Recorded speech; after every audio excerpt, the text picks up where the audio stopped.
Hello, welcome to rise and shine. എല്ലാവർക്കും അപ്പം സുഖമല്ലേ? ന്യൂ ഇയറൊക്കെ എങ്ങനെ പോകുന്നു? അപ്പോൾ ഇന്നത്തെ വീഡിയോയിലേക്ക് പോയാലോ?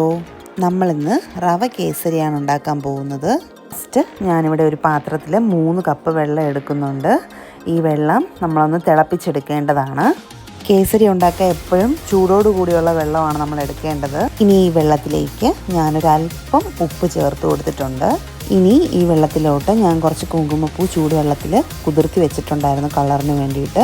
അത് ചേർത്ത് കൊടുക്കാം. ഇനി ഒരു പാൻ എടുത്ത് അതിലേക്ക് 1/4 കപ്പ് നെയ്യ് ഒഴിച്ചു കൊടുക്കാം. എന്നിട്ട് അതിലേക്ക് ഞാനൊരു 1/4 കപ്പ് സൺഫ്ലവർ ഓയിലും കൂടെ ചേർത്ത് കൊടുത്തിട്ടുണ്ട്. ഇനി അതിലേക്ക് നമ്മുടെ ടേസ്റ്റിനനുസരിച്ച് കാഷ്നട്ട് ചേർത്ത് കൊടുക്കാം. കാഷ്നട്ട് നെയ്യിൽ കിടന്ന് നന്നായിട്ടൊന്ന് കളർ മാറി വരുന്നുണ്ട്. ഇനി ഏകദേശം ഒരു ബ്രൗൺ കളറായിട്ട് വരുമ്പോൾ അതിലേക്ക് കുറച്ച് ഉണക്കമുന്തിരി അല്ലെങ്കിൽ നമ്മൾ കിസ്മിസ് ഇട്ട് കൊടുക്കാം. എന്നിട്ട് ഇതിനെ നന്നായിട്ടൊന്ന് ഇളക്കി കൊടുക്കാം. ഇനി കാഷ്നട്ടിനെയും കിസ്മിസിനെ നമുക്കൊരു പാത്രത്തിലേക്ക് മാറ്റാം. ഇനി ആ നെയ്യിലോട്ട് നമുക്കൊരു 1.5 കപ്പ് റവ ചേർത്ത് കൊടുക്കാം. എന്നിട്ട് നന്നായിട്ടൊന്ന് ഇളക്കി കൊടുത്തുകൊണ്ടിരിക്കാം. ഇനി ഈ റവയെ നമുക്ക് നെയ്യുമായിട്ട് നന്നായിട്ടൊന്ന് വറുത്തെടുക്കാം. ഇപ്പം ഞാനിവിടെ നന്നായിട്ട് ഫ്ലെയിം കുറച്ച് വെച്ചിരിക്കുവാണ്. ഇപ്പം നമ്മുടെ റവയും നെയ്യും നന്നായിട്ടൊന്ന് പാകമായി വന്നിട്ടുണ്ട്. ഇനി ഇതിലേക്ക് നമ്മൾ നേരത്തെ എടുത്ത് വെച്ചിരിക്കുന്ന കുങ്കുമപ്പൂ ചേർത്ത വെള്ളം ചൂടോടെ ചേർത്ത് കൊടുക്കാം. എന്നിട്ട് നന്നായിട്ട് ഇതിനെ ഇളക്കി കൊടുത്തുകൊണ്ടിരിക്കാം. ഇപ്പം നമ്മുടെ റവ ഏകദേശം നന്നായിട്ടൊന്ന് വെന്ത് വന്നിട്ടുണ്ട്. ഇനി ഇതിലേക്ക് 1.5 കപ്പ് പഞ്ചസാര ചേർത്ത് കൊടുക്കാം.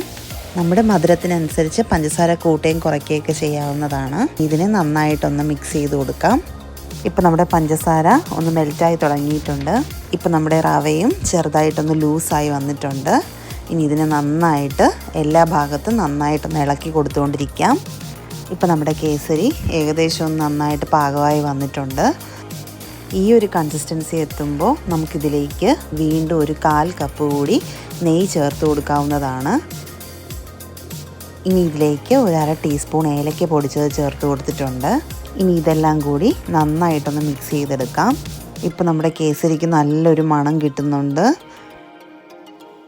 ഇതിലേക്ക് നമ്മൾ നേരത്തെ വറുത്ത് മാറ്റി വെച്ചിരിക്കുന്ന കാഷ്നട്ടും കിസ്മിസും ചേർത്ത് കൊടുക്കാവുന്നതാണ്. എന്നിട്ട് ഇതെല്ലാം ചേർത്ത് വീണ്ടും നന്നായിട്ടൊന്ന് മിക്സ് ചെയ്തെടുക്കാം. ഇപ്പോൾ നമ്മുടെ റവ കേസരി ഇവിടെ റെഡിയായി വന്നിട്ടുണ്ട്. കുട്ടികൾക്കൊക്കെ തീർച്ചയായിട്ടും ഇഷ്ടപ്പെടും. ഒരു ഹെൽത്തി ഫുഡും കൂടെയാണ്. നിങ്ങളെല്ലാവരും ഇത് ട്രൈ ചെയ്ത് നോക്കണം. ഏതെങ്കിലും ഒരു ഫംഗ്ഷൻ വന്നാലും മധുരത്തിന് നമുക്കിത് തയ്യാറാക്കാവുന്നതാണ്. നിങ്ങൾക്ക് ഈ വീഡിയോ ഇഷ്ടപ്പെട്ടാൽ ലൈക്കും കമൻറ്റും ചെയ്യാൻ മറക്കല്ലേ. നിങ്ങളെല്ലാവരും ഇത് ട്രൈ ചെയ്ത് നോക്കണം. കൂടാതെ ഇതുപോലുള്ള കൂടുതൽ വീഡിയോസിനായി എൻ്റെ ഈ ചാനൽ സബ്സ്ക്രൈബ് ചെയ്യുകയും വേണം. എൻ്റെ ഈ റെസിപ്പി നിങ്ങൾക്ക് ഇഷ്ടമായിട്ടുണ്ടെങ്കിൽ നിങ്ങളുടെ ഓരോ അഭിപ്രായവും എന്നെ കമൻറ്റിലൂടെ അറിയിക്കാൻ മറക്കല്ലേ. ഇനി അടുത്ത ഇതുപോലൊരു വീഡിയോയുമായി എത്തുന്നത് വരെ ബൈ ബൈ.